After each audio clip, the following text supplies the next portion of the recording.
Toyota développera une fausse boîte manuelle pour véhicules électriques. Hein? Quoi? Quel intérêt, quoi, encore?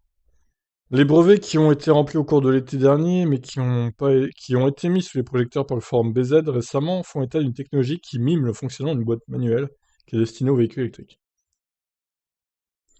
Alors, on va encore dire que je critique Toyota, mais à quoi bon, en fait, faire ça?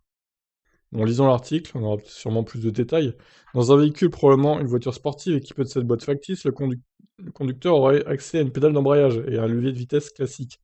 Cependant, ceci ne serait pas relié à un élément mécanique comme c'est le cas des véhicules traditionnels. En effet, le véhicule électrique ne serait pas équipé d'une vraie boîte manuelle, mais plutôt d'un réducteur à un seul rapport, comme c'est le cas avec les véhicules électriques actuels.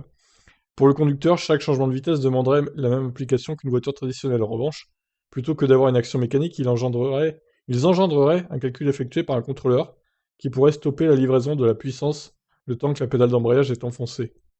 Une fois un rapport engagé, la livraison de la puissance sera ajustée pour mimer le rapport choisi. Pour pousser encore un peu plus la simulation, le véhicule sera équipé d'un tachymètre qui affiche la révolution moteur calculée en fonction de la vitesse du véhicule et du rapport sélectionné. Oh là là, mais c'est nul!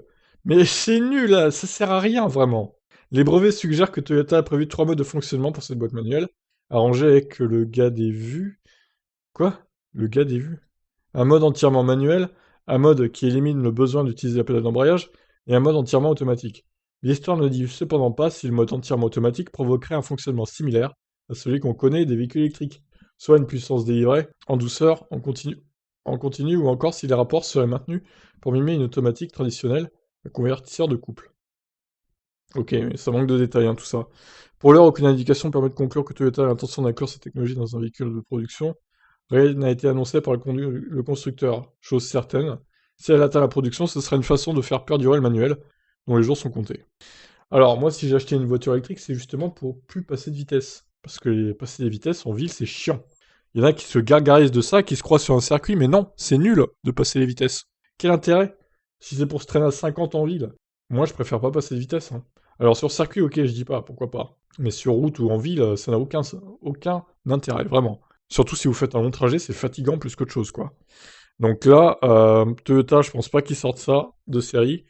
C'est encore un brevet qui servira sûrement à rien.